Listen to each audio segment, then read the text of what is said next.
Fellow Toastmasters and welcome guests.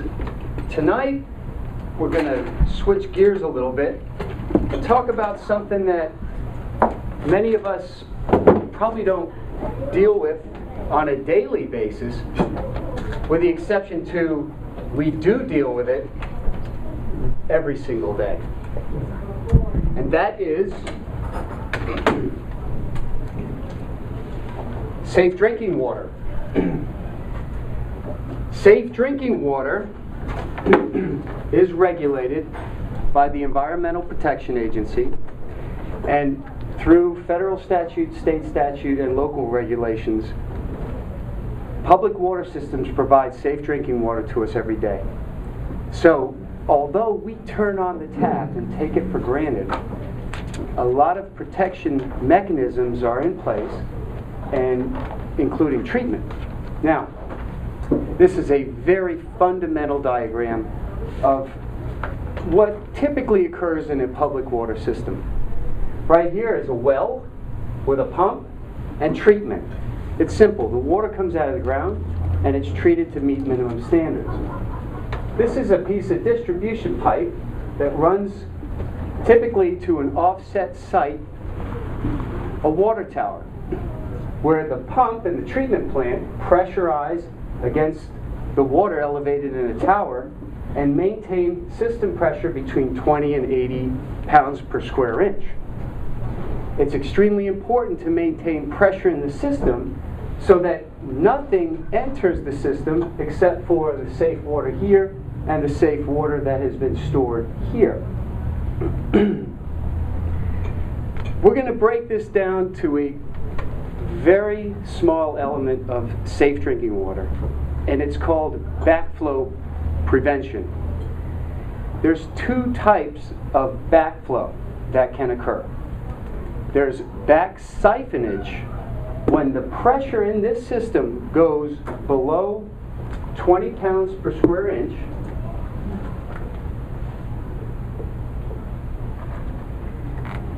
and situations where the pressure on a connecting source goes above the pressure in the system, for example 80 psi, and forces contaminants into the system. This is just a simple basic diagram to give everybody the idea of what's going on in the system. Now,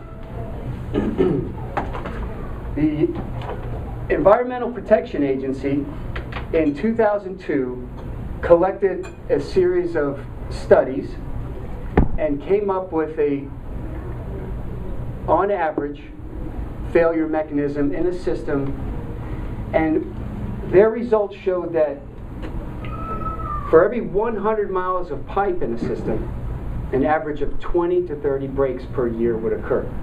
So what that shows here is, for a large city like Tampa, we have a break in the pipe, and what happens is the pipe loses water, the pressure drops in the system. If continues, eventually the system loses all water, and anything connected would potentially enter through back siphonage or back pressure.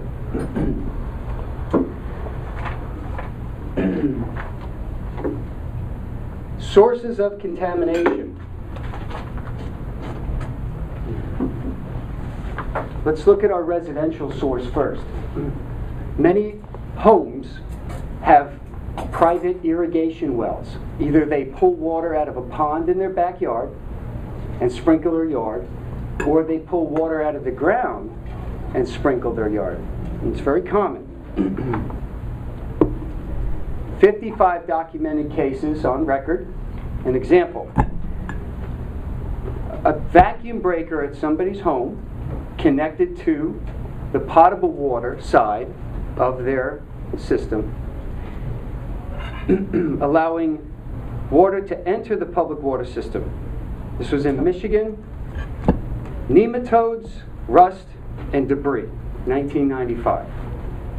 So if you're their neighbor and they're pumping water back into your system, you're not going to appreciate that. It comes out of the ground on their side and into your home. Overall neighborhoods, 3 incidents. Take, for example, a fire truck. 1997, a fire truck pump created back pressure on a fire hydrant before the valve was closed, forcing over 60 gallons of aqueous firefighting foam into an estimated 4,000 neighborhood taps, Charlotte, North Carolina. So that's an example of pressure back into the system.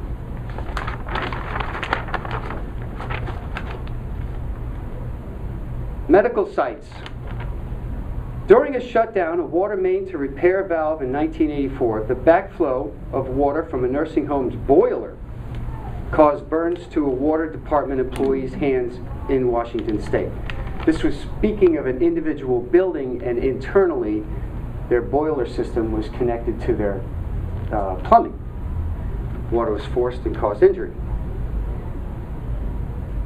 Public water systems overall, 15. 1907, Mattoon, Illinois. Hot wash water from an asphalt plant back pressured into mains during a flow testing of fire hydrants. Industrial facility, pushing water back in.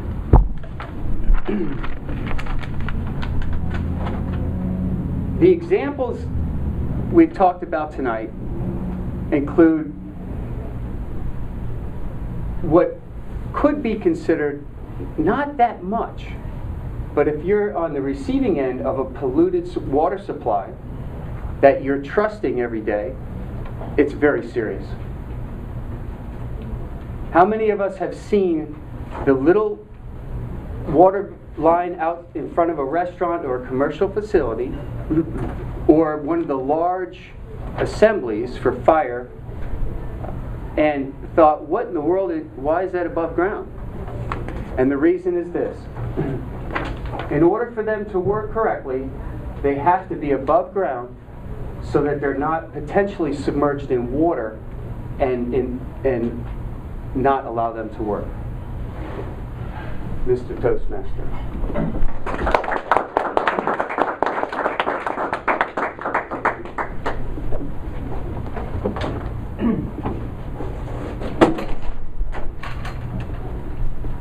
Thank you. Here, I got you. Everyone, please take this time to write down your comments for Mr. Twaite while Donna comes and collects them.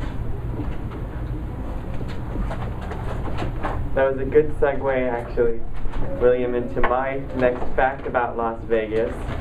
We all know that water is very important for our survival, especially in heat.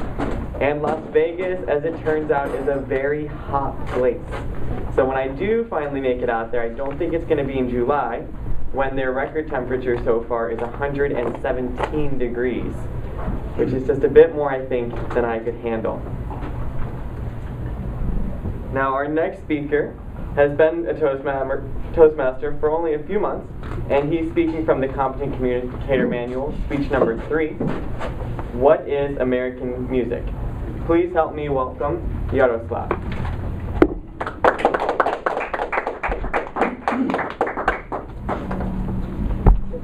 Thank you, Mr. Toastmaster. Welcome guest and fellow Toastmaster. Today I will be talking about what is American music. For different people that means different things. So for just 1 second, if you can close your eyes and think with what kind of music you will associate the America. For different people it can be pop, rock, or blues or jazz music. For me, myself, I will probably associate the America with jazz music. I didn't know myself until I came to the United States that I love jazz music myself. The word of jazz has different meaning. In the beginning, that word didn't have the actual meaning of type of music. It can mean the wind or have another meaning. It's only in 1913 when that word of jazz was first time associated with the jazz music in one of San Francisco newspaper. The character of jazz music is improvisation. The improvisation is the main soul of jazz music. If you take any song and you start to improve, change the melody, change the rhythm, you actually can create your own style of jazz music. The history of jazz music is about 200 years, and it started around 1808 when Atlantic slave trade bring to United States about 500,000 people from Africa, primarily from west part of Africa. That people bring to United States also all their tradition, history, music, and song. They preserve really well that tradition up to slavery was abandoned. And after that time, that tradition, music, song were spread around United States and later on around the world. The place of birth of jazz music is considered to be as New Orleans. As I mentioned, after slavery was abandoned, that allowed to spread that tradition to different places. And also with another reason was that it was difficult for black people to find a job after slavery was abandoned, because many people, white people, didn't want to hire them. And one of the methods to make some money is they started to play the music in different places like bar, theater, or creating their own band to do street performance. That movement was really active and popular in New Orleans around 1910 up to 1925. As I mentioned, jazz music is basically different improvisation, so it's actually also a mixture of different type of music. And big effect on the jazz music appeared around 1930s, where swing music was really popular. And that swing music was adapted by jazz musicians to their own style, to their own improvisation. It was really common and really popular in New Orleans at that time. Over the last several decades, every decade there have been another 5 or 6 new style of jazz music appear in the United States.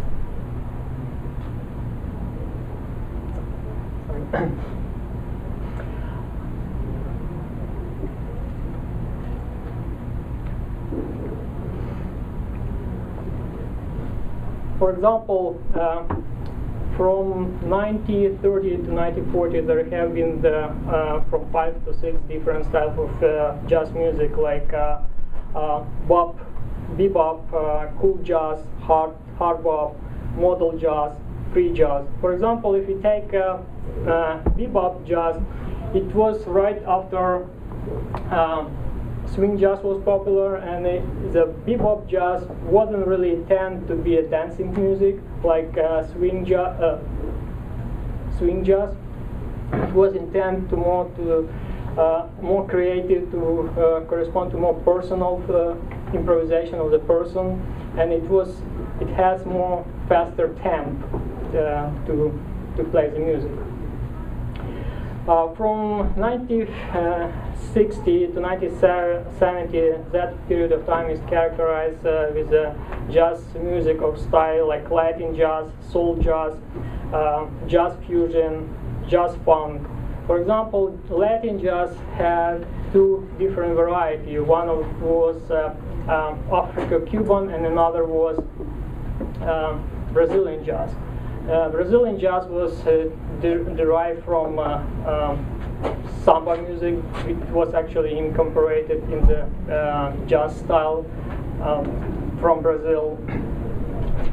Another decade from, let's say, from 1980 and up to now, there was another appearance of several different directions in the jazz music, such as smooth jazz, new jazz, acid jazz, or jazz rap. Which, for example, like if you take smooth jazz, it was a combination of current jazz with pop music. acid jazz was a combination of current jazz with electronic music, electronic sound. Jazz rap is a combination of jazz with hip-hop music. So we can see that jazz music actually was developed and changed every time.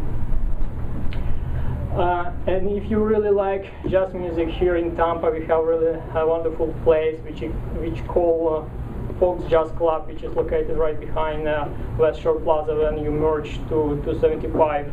And it's a magic place where you can listen different kind of music, different style of jazz, because there is two different rooms. In each room you have live performance of different style of jazz music. So I hope this small introduction about jazz music give you an idea, and you don't have really travel to New Orleans to listen live jazz music, where you can do it here in Tampa. Mr. President.